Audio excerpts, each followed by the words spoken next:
Tá. Boa noite mais uma vez. Lembrando, né, que nós estamos estudando esse livro aqui, A Revolução do Espírito. Tem sido uma bênção. E hoje nós vamos estudar o capítulo 3, o Pequeno Reavivamento. E nós temos a participação especial hoje do pastor Lucivaldo Brandão. O pastor Lucivaldo já esteve conosco aqui em Maceió, foi nosso pastor, família pastoral muito querida. E hoje está em Ji-Paraná, em Rondônia. Que Deus o use, que Deus o abençoe, pastor.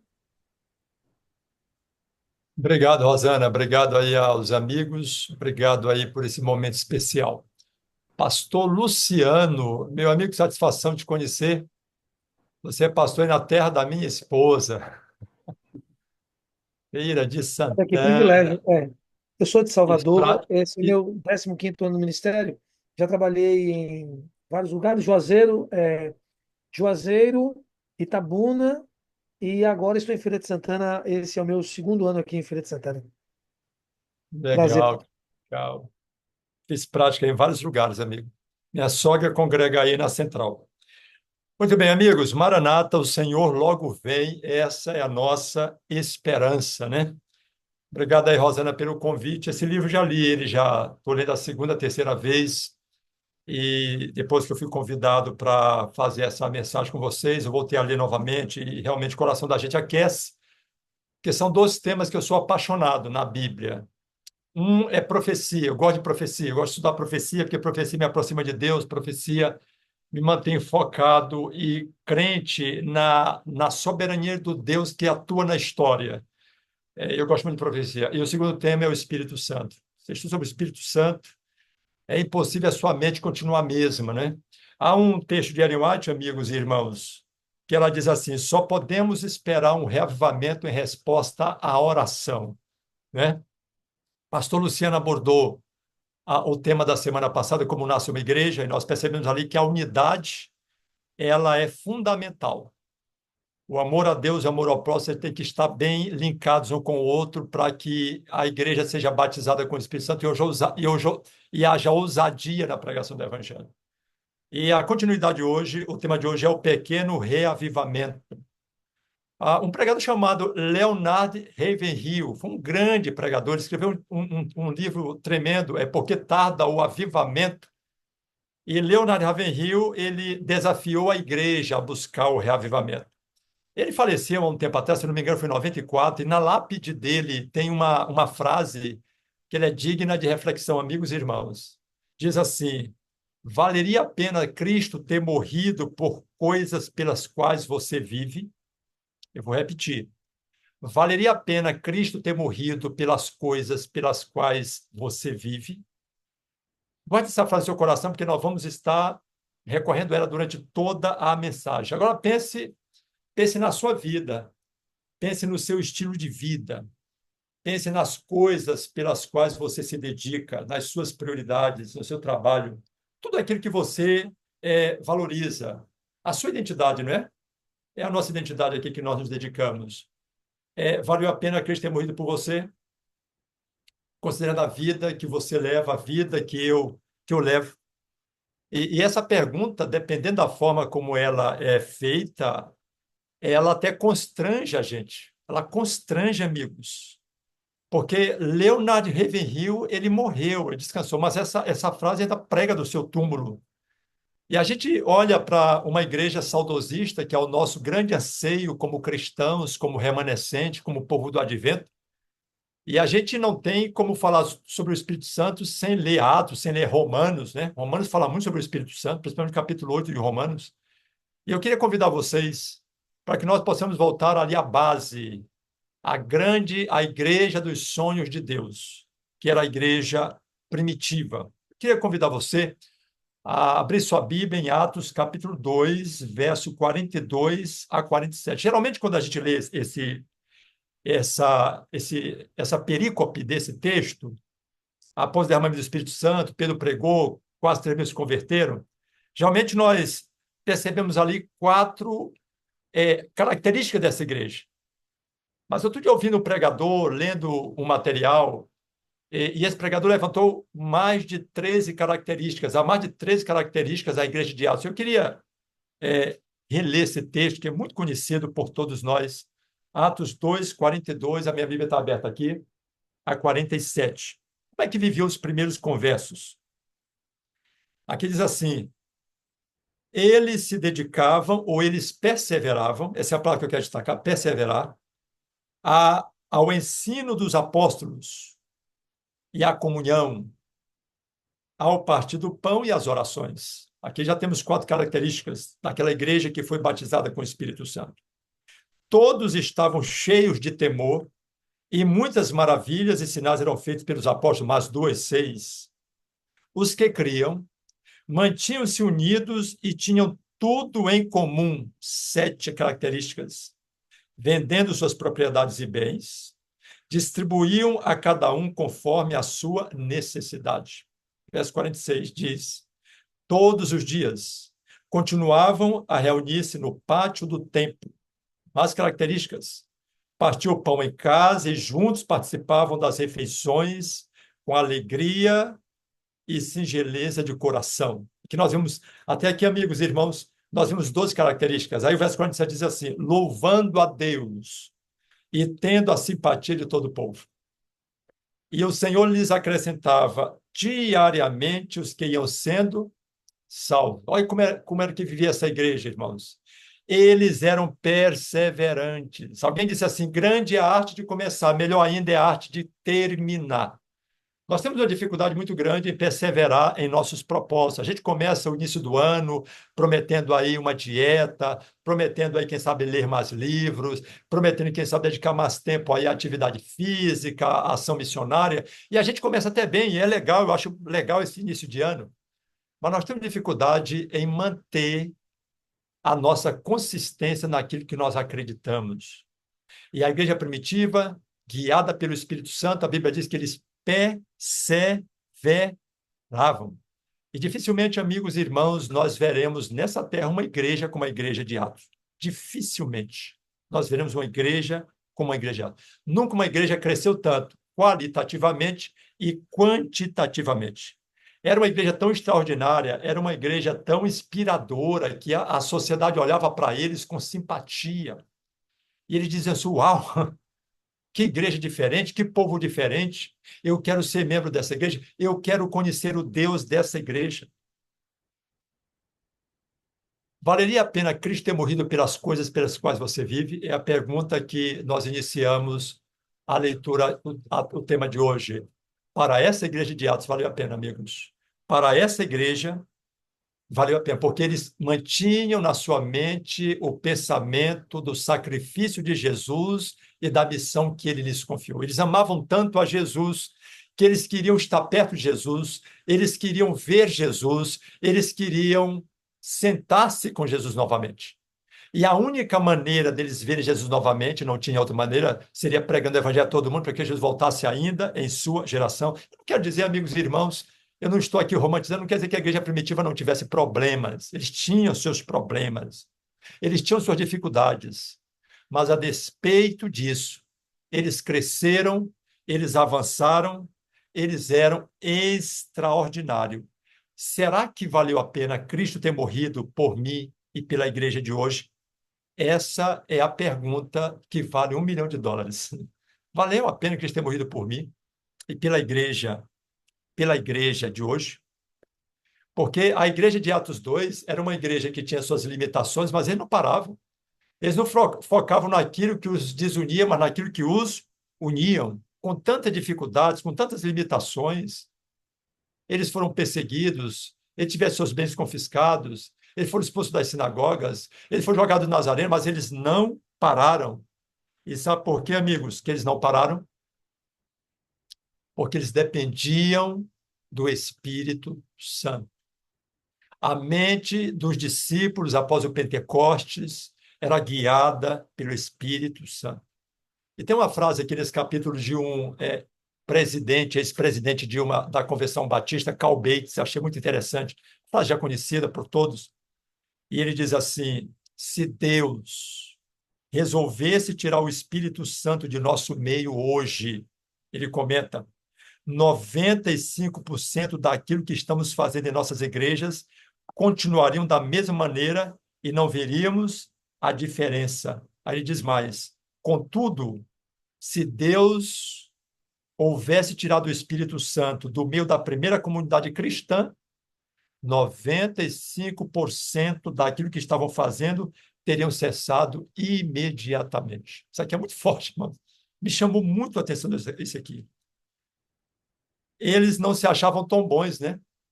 Eles não ficavam soltando confetes. Eles não ficavam romantizando a coisa. Eles dependiam não muito dos materiais, mas dependiam de Deus, dependiam do Espírito Santo. Eu vejo hoje, irmãos e amigos, que nós falamos tão pouco do Espírito Santo. Quando nós nos encontramos, nossa conversa é sobre outras coisas, móveis, imóveis e automóveis. Eu não vejo nenhum problema nós conversarmos sobre outras coisas. Mas a Bíblia diz que nossa conversa devia ser sobre salmos, cânticos espirituais, oração, intercessão, como é que o irmão está, e sempre terminarmos levando o nosso irmão, nossa irmã para o altar. E às vezes nós achamos que somos tão capazes, tão preparados, nós temos tudo, né? Nós temos o conhecimento hoje, e o grande problema do mundo não é o conhecimento, eu diria mais, o conhecimento sem a prática, ele não leva a lugar nenhum. Nós conhecemos muito, mas nós temos dificuldade em colocar em prática.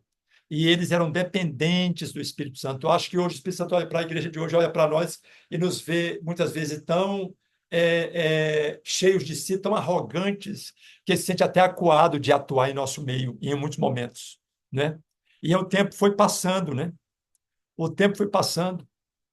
Aquela igreja que era a igreja dos sonhos de Deus, ela começou a crescer, ela começou a avançar, ela passou ali o primeiro século com um crescimento extraordinário, avançando em todas as frentes. Pedro João e Tiago foram ao templo e ali, de repente, Pedro, Paulo e Silas foram pregar ali em Filipos, eles foram presos, eles sofreram por amor a Cristo. A Bíblia diz que eles cantavam e oravam e houve um terremoto e as portas da prisão se abriram e ali o carcereiro se converteu. Eu acredito também que alguns encarcerados também.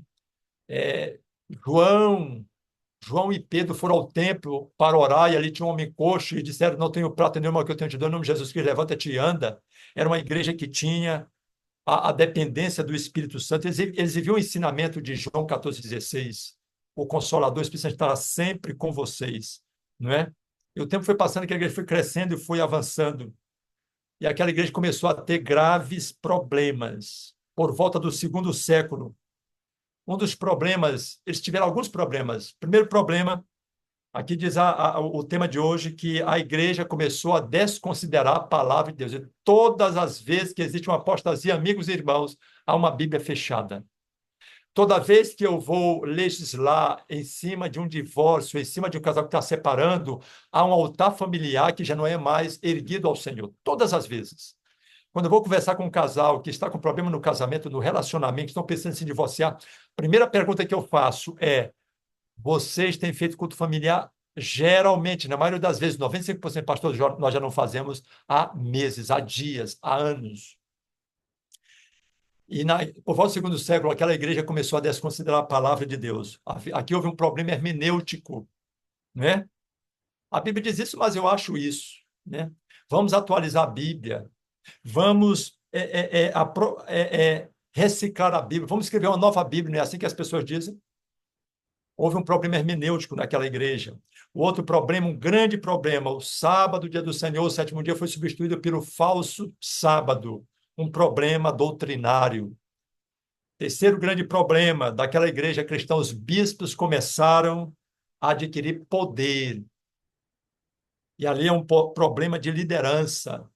O quarto problema ali no segundo século daquela igreja, o Espírito Santo se tornou uma noção distante. Ele já não dependia tanto do Espírito Santo, um problema de espiritualidade.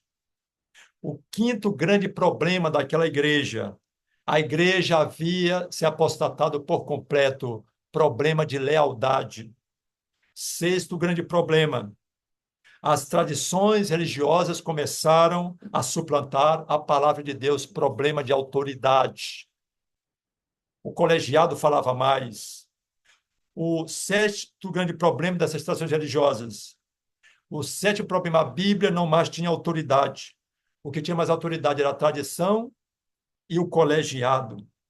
O sétimo grande problema da igreja do segundo século: a igreja se transformou no império dominante, problema de orgulho eclesiástico.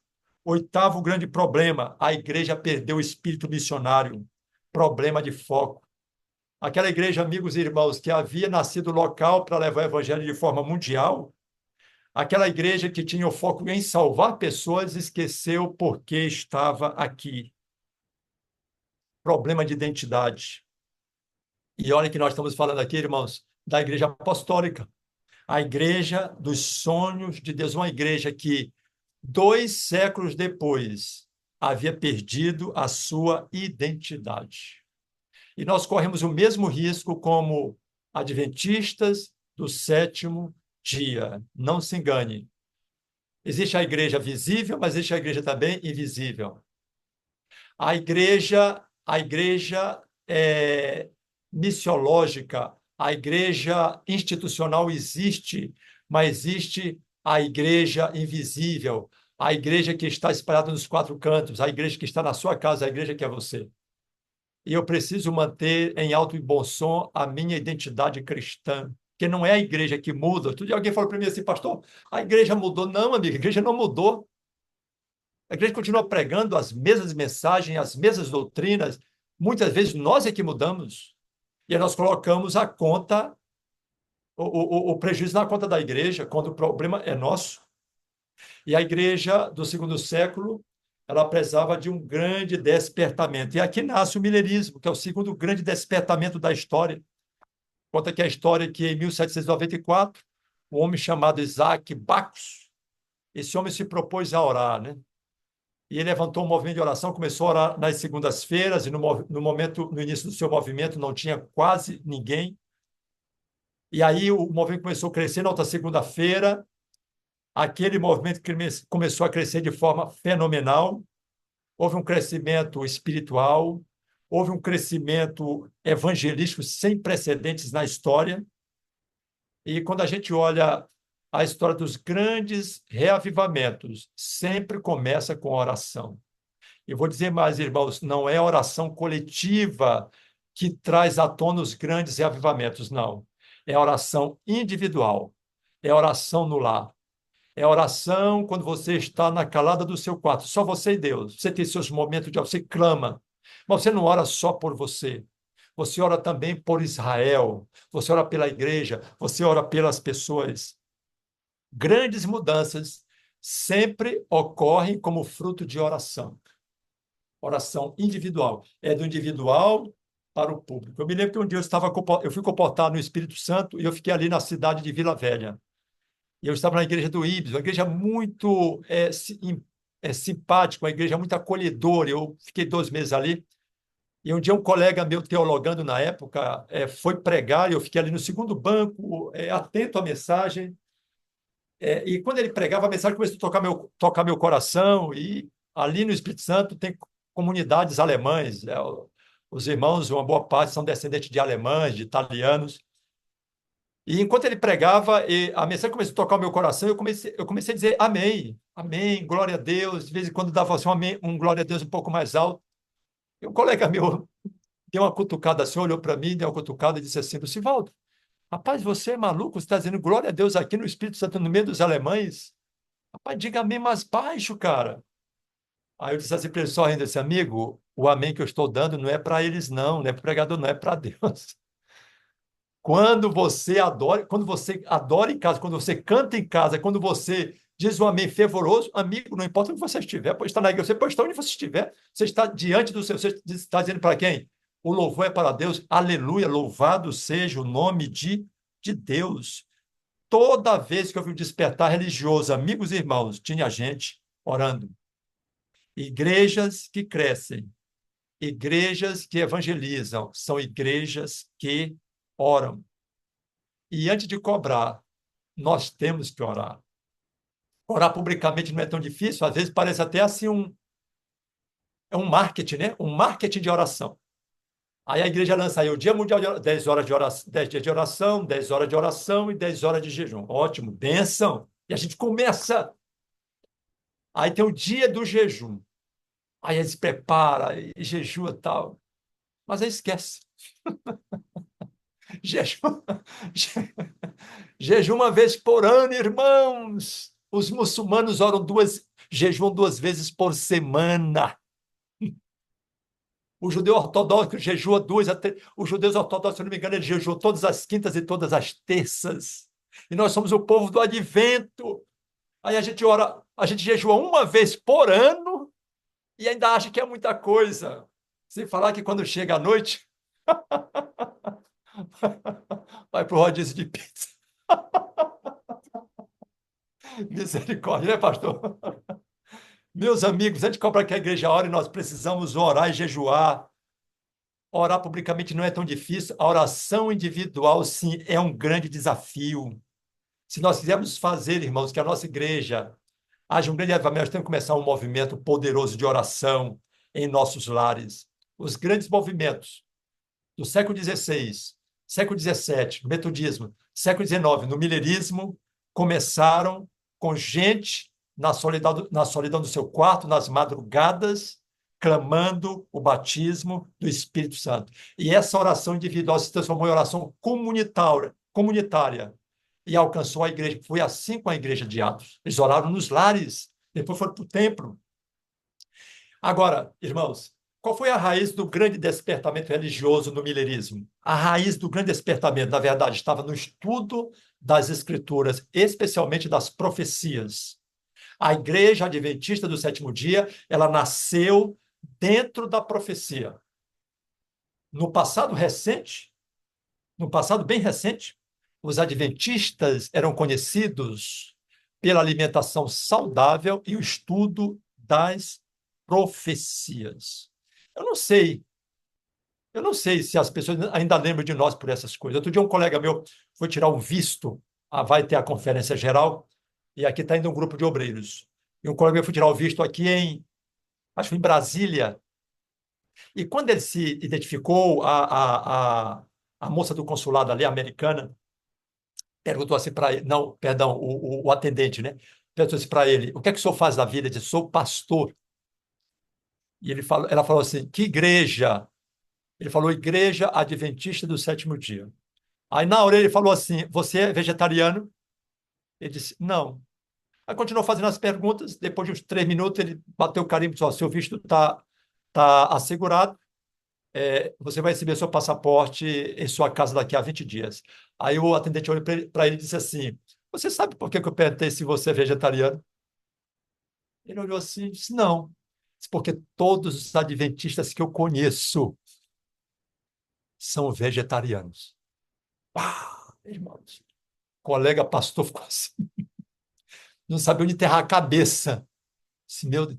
E na época ele disse, Lucivaldo, eu estava com 110 quilos. 110 quilos.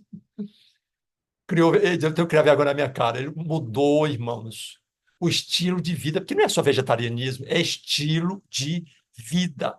Então, não sei se nós somos conhecidos ainda como o povo da alimentação saudável, como o povo de um estilo de vida saudável. Eu não sei, eu não sei. Então, o despertar religioso que aconteceu na América foi basicamente o estudo de Daniel e Apocalipse. O doutor Adolfo Soares, ele fez um artigo recentemente, Por que estudar o Apocalipse? Joga depois lá no Google, Por que estudar o Apocalipse? E tem algumas causas. Primeiro, o Apocalipse é a revelação de Jesus Cristo. O Apocalipse é o ápice da revelação divina. O Apocalipse é um livro representativo do povo de Deus. O Apocalipse ele aponta para Jesus. O Apocalipse, a Bíblia, do início ao fim, mostra que Cristo é vencedor e o diabo é perdedor. Ellen White diz assim, nós, como povo, precisamos estudar Daniel e Apocalipse. Por que estudar Daniel? 6 argumentos missiológicos. 6 argumentos, perdão. Primeiro argumento, por que estudar Daniel? Argumento missiológico. Precisamos estudar e compreender Daniel, porque assim aprenderemos a ser fiéis onde estivermos. Segundo argumento epistemológico. Precisamos estudar e compreender Daniel, porque assim aprenderemos que a verdade não muda.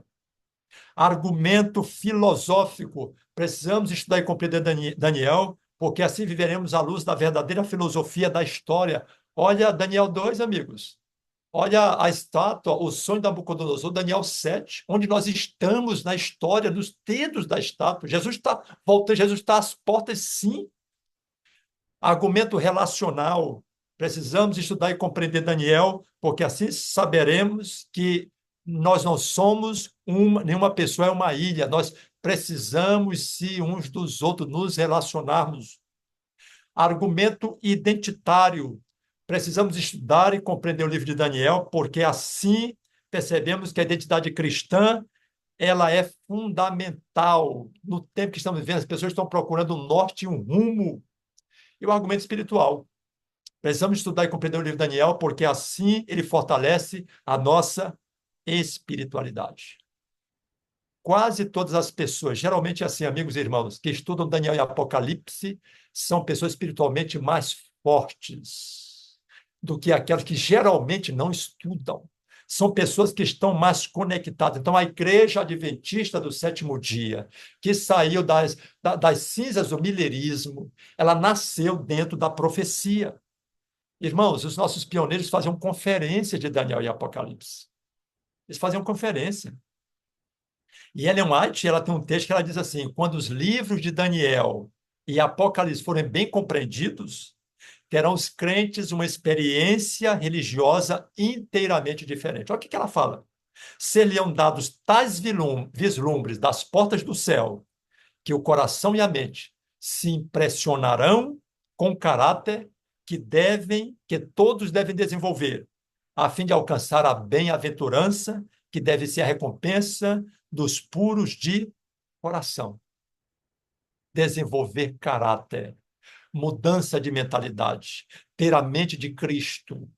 Ter a mente de Cristo. Às vezes nós estamos tentando fazer uma forma nova de gerir igreja, de fazer igreja, mas com a mente ainda no passado, com a mente ainda mundana, com a mente ainda em Babilônia.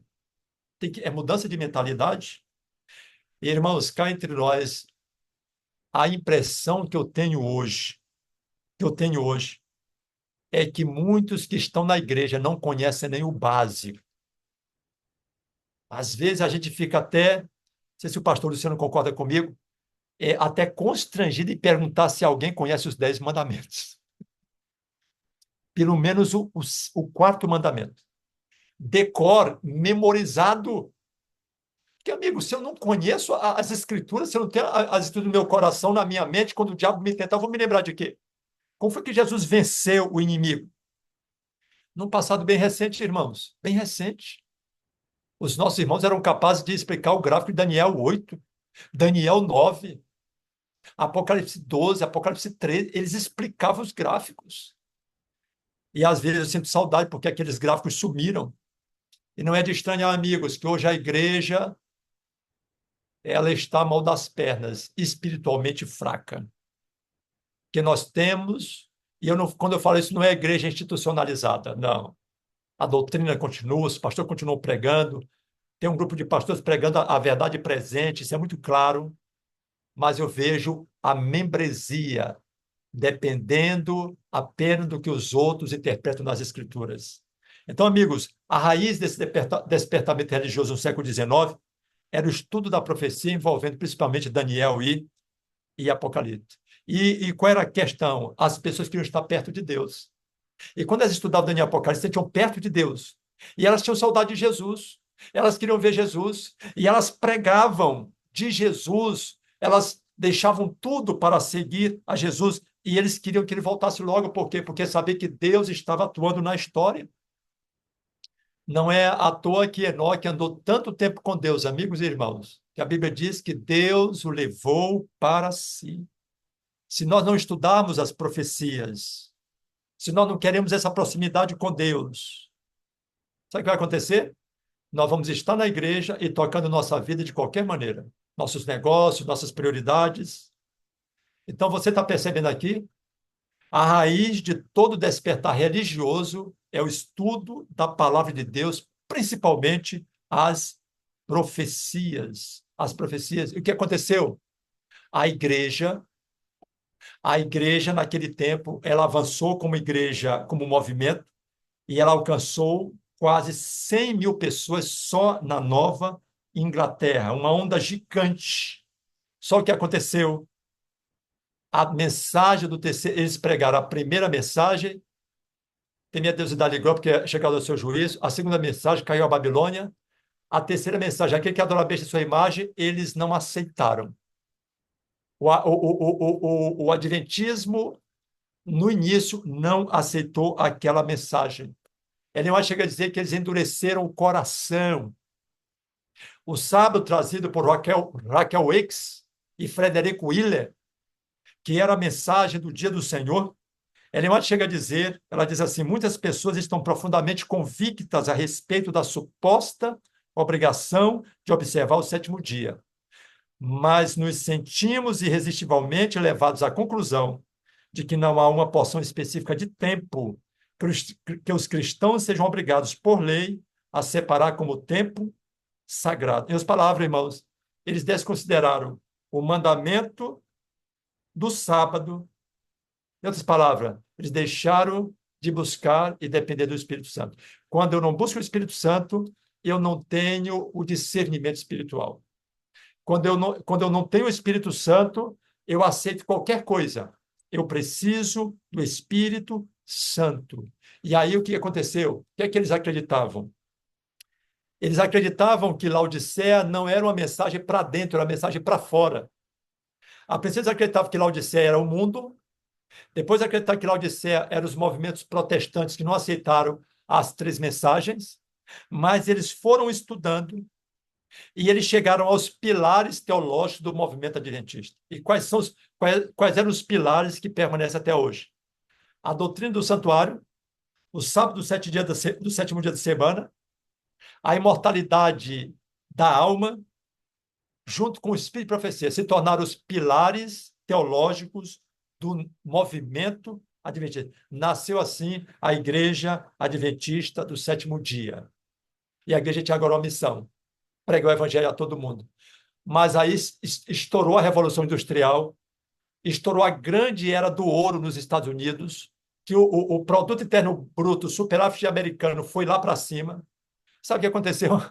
Muitos irmãos nossos viajaram para o oeste dos Estados Unidos, para a Califórnia, para a região do ouro. E o que aconteceu? Deixaram as fileiras da pregação do evangelho. Inclusive, um grande líder chamado John Logborough, ele deixou de pregar e foi ganhar dinheiro, trabalhar. Ellen White, ela era firme, encontrou ele e disse assim para ele, o que fazes aqui, Elias?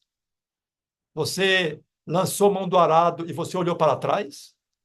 Se eu estou pregando nesta noite, eu estou falando para alguém nesta noite que um dia aceitou a mensagem com todo o fervor, com toda dedicação, todo entusiasmo, e está olhando para trás?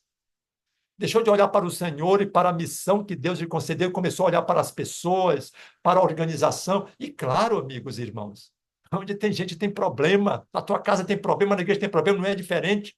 Onde tem gente administrando a igreja tem problema. Mas eu não posso esquecer por quem me chamou e qual é a missão que eu tenho. E independente a despeito de quem esteja na liderança da igreja, ou do distrito, ou da associação, ou da convenção geral, eu preciso continuar sendo leal ao Senhor e aos meus líderes e orando por eles. Aqui no próprio capítulo tem o historiador religioso, perdão, Warren Candler diz o seguinte: os homens esqueceram de Deus em sua busca pelo ouro, pelo ouro. Até que a igreja entendeu que o testemunho à igreja de Laodiceia era para dentro, é para a igreja adventista do sétimo dia. Foram escritos vários artigos, vários textos, várias mensagens, Tiago White, Henrique White, várias pessoas, a própria Ellen White, mostrando que a mensagem era para nós. E ela diz aqui, olha, foi-me mostrado que o testemunho aos laodiceanos se aplica ao povo de Deus no tempo presente. E a razão por que não realizou uma obra muito maior é a dureza de coração. Deus, porém, deu tempo à mensagem para realizar a sua obra. Irmãos, e aqui eu já vou me encaminhando aqui para os finalmente. Por que o segundo despertar religioso não teve uma duração maior no Adventismo? Jesus não voltou. Porque a igreja, o povo de Deus, endureceu o coração. endureceu o coração. Nessa época, os adventistas se tornaram imediatistas. Eles estavam mais preocupados com o tempo da volta de Jesus do que com o seu preparo e a missão que eles tinham diante de si. Ah, queridos, o processo de santidade leva tempo. A conversão, ela é feita no momento da vida, que é o momento em que nós abandonamos o mundo, mas a santificação é obra da vida inteira. Tem momentos que eu luto comigo mesmo, porque há certas características do meu caráter, meu Deus, tira isso do meu coração, mas é a vida inteira. E como é que a gente vai matar o eu e fazer o eu morrer? É oração, é estudo da palavra, é humildade, é clamor, é jejum, é matar a carne cada dia, é renunciar ao meu tempo livre, que eu tenho às vezes para o meu entretenimento mundano, para fazer a obra, é fazer da obra do Senhor o meu hobby, que às vezes o meu hobby é outra coisa. E eu não vejo nenhum problema você ter hobby em outras coisas. Mas eu preciso buscar cada dia santidade de mente e santidade de coração, e isso só tem data para começar, viu, irmãos? Não tem data para terminar. Santidade, porque você luta, você batalha, tem momento que você quer desistir, não. Continue avançando. Continue avançando. Sabe por quê, amigos? Porque aqueles que perseverarem estarão entre o grupo daqueles que darão voz ao alto clamor. E aqueles que não perseverarem ficarão de fora. Leva tempo para consolidar um caráter. Agora, pastor, como perseverar? Essa é a pergunta. É só ter raiz. É simples assim. Pastor, e como é que a gente tem raiz? Estudando profecia. Eu sei que às vezes existem, irmãos, sermões aí, 5 dicas para ser feliz no casamento, é, dica para você ser vitorioso. Eu não vejo nenhum problema com isso. Mas eu preciso conhecer as profecias. Eu preciso saber que eu preciso ter raiz, que independente do que aconteça, eu não vou abandonar o posto do dever. Eu não vou perder a paixão, o amor por Cristo, pela missão. Eu vou, como dizia uma amiga minha certa vez, Lucivaldo, tem que aprender a pegar o leão pela cauda. Eu vou chamar para mim a responsabilidade, em comunhão, em adoração. Eu não vou desanimar porque na igreja tem o irmão A, tem o irmão B, tem o irmão C, porque tem problemas. Não! Eu vou continuar focado. Sabe por quê? Porque eu tenho raiz e a minha raiz está fincada. Amigos e irmãos, quantos amigos nossos já abandonaram a carreira? Quantos começaram conosco na igreja não estão mais? Quantos sentaram no banco da igreja, foram nossos colegas de igreja, estão fora, abandonaram. E por quê, irmãos? Porque não tinham raízes, porque tinham uma vida superficial, rasa, porque não estavam dispostos a andar a segunda milha, porque estavam esperando alguma crise externa para gerar um despertar interior. Não, amigos. Eu preciso buscar hoje. Eu preciso perseverar hoje. Perseverar em estar perto de Jesus. A Bíblia diz, volto lá para o início.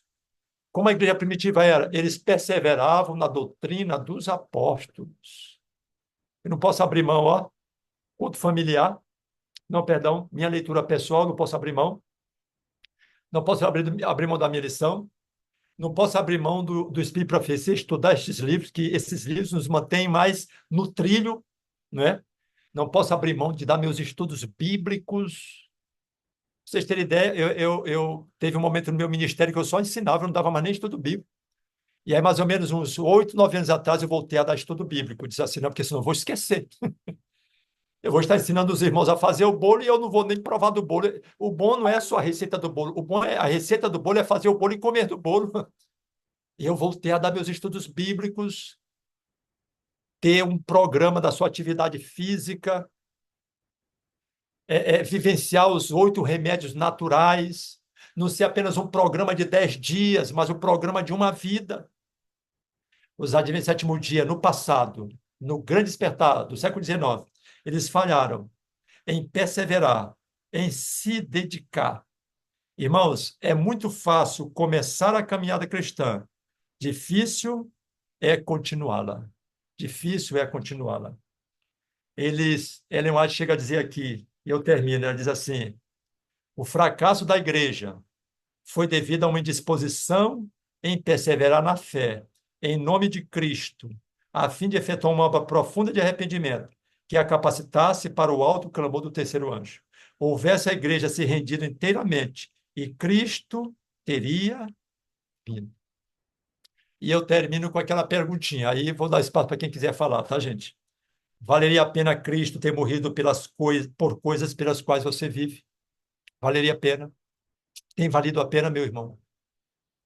O pastor Alejandro Bulhon, ele nasceu, você sabe, ele é peruano, nasceu ali no Peru e tempos depois saiu do Peru e veio ser evangelista, líder de jovem no Brasil e ganhou o mundo.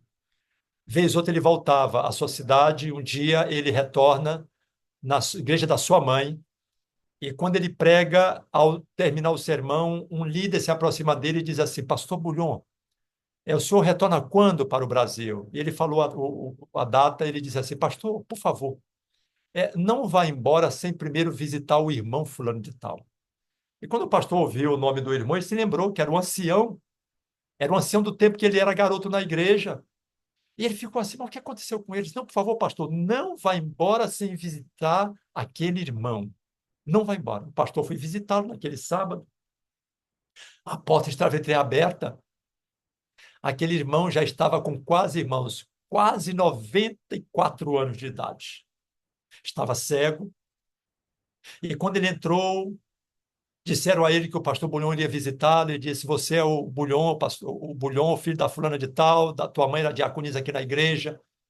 Lembro de você quando criança, você corria aqui nos corredores da igreja. Sabe quem era aquele irmão, irmão?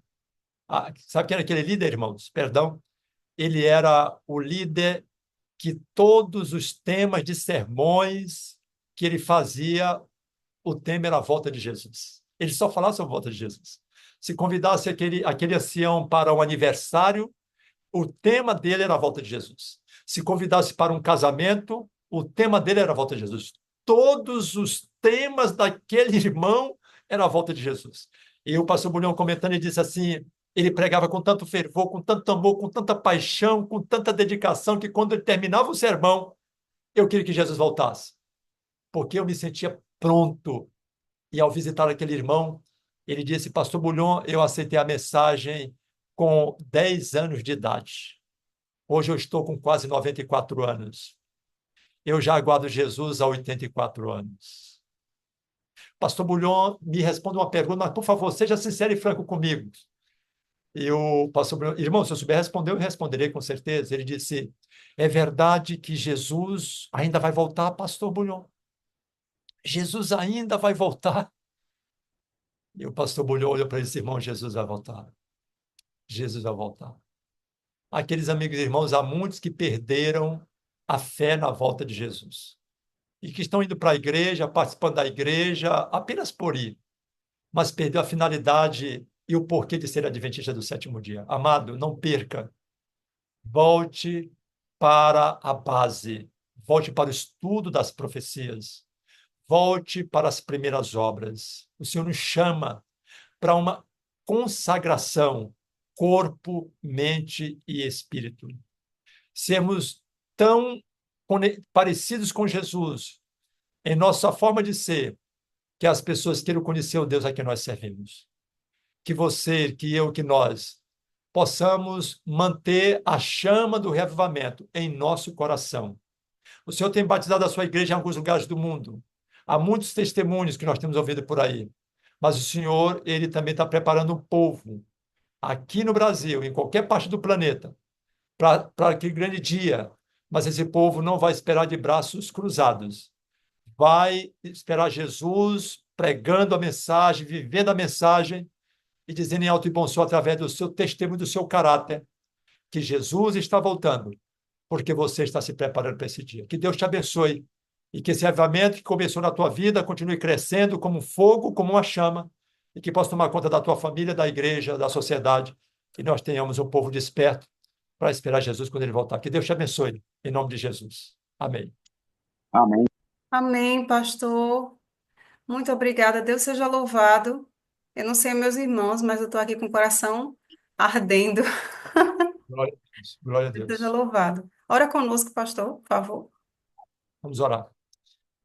Querido e bom Deus, nós louvamos o teu nome, Senhor, por tua graça e por tua bondade, porque nos dás a honra e a alegria de, nos tempos que estamos vivendo, continuarmos na busca pelo reavivamento. Eu não tenho dúvidas, Senhor, que se nós perseverarmos, nós veremos coisas extraordinárias da parte do Senhor. Nos ajude a perseverar em Jesus e continue batizando cada membro deste grupo, aí em Maceió, na Bahia, em todo e qualquer canto desse país, onde tiver um filho conectado, onde tiver um filho te buscando, que o Senhor dê a ele a resposta da sua oração, que é a presença poderosa do Espírito Santo. E que nós possamos continuar ao teu lado, reavivados, cheios do teu poder, trabalhando a tempo e fora de tempo, e sendo uma bênção começando em nossa casa. Fica conosco, obrigado por tudo, ouça e atenda o nosso clamor, pois nós oramos e o fazemos no santo e bendito nome de Cristo Jesus. Amém. Amém. Amém. Louvado seja Deus, Amém. pastor. Amém. Amém. Paulo Sivaldo, mais uma vez, muito obrigada. Deus te abençoe poderosamente, o Senhor, sua família, seus filhos, e que o Espírito Amém. Santo continue lhe usando. Amém. Deixa eu só, Rosana, só dar uma luzinha aqui para uma galera aí que eu estou vendo aí, ó. Débora. Débora, saudade de vocês, hein, Débora? Pastor querido, nós estamos com muita saudade. Se o senhor aparecesse toda terça-feira aqui, a gente estava aqui batendo ponto, porque é muita saudade. Nossa, que saudade de vocês. Um abraço para Gustavo. O Ajay também. Ô, Jai, bom te ver, tá? O Franklin, né? Franklin, meu amigo Franklin. O homem do pet. Ancião, Companheiro. grande ancião da igreja, viu, pastor? É ancião agora, Ivan? Meu pastor querido, O Franklin, o homem da banda. O homem se converteu queria lá te naquela ver, meu praça irmão. do skate, irmão. O pessoal batendo nele, ele passou e se converteu. Foi batizado pelo pastor meu e por mim numa vigília, não foi, Frank? Bênção de Deus, viu? Bom te ver, cara. Bom ver vocês aí, Daqui a tá? Dilma, tá a Rutinha. Nossa, que legal ver Oi, você, pastor. irmão. Boa noite. Olha aí a Célia. Célia não, é Célia mesmo? Lúcia, É a Lúcia, Lúcia. É a Lúcia, é a chará da minha irmã, Lúcia. É isso, Lúcia? Tudo bom? Bom te ver, hein? tudo bem, Firme graças a na Deus. caminhada. Deus seja louvado. Gente, um abraço, tá? Bom demais. Ah, Obrigado, viu? pastor, muita saudade, viu, pastor? Vem por aqui quando, pastor? Oi, a Quantos dias? Ruth. Vamos marcar pra gente ir aí, né? Já Estamos tem com 3 anos que nós saudade. fomos Amo aí, a sua ó. família, viu? Amo a sua Ida, irmã. família. Ida, te Amor, amo. Vocês estão no terminou de coração. gravar? Tá? Oi, Ivan? Vou só encerrar aqui a gravação, só fazendo um pedido, né, um apelo do Espírito Santo, na verdade, a cada um de nós, que nós formemos um exército de oração, irmãos. Hoje estamos aqui em 30 conexões, eu acredito que tem mais pessoas, já estivemos com 34, e esse vídeo ele vai estar gravado, né, vai estar no YouTube, mais pessoas vão acessar, então eu convido que nós possamos formar um exército de oração todos os dias, clamando pelo batismo do Espírito Santo na nossa vida, na nossa família e na igreja do Senhor. Então, Jesus Amém. Amém. voltará. Amém. Amém. Amém. Jesus Pastorzão. Um abraço.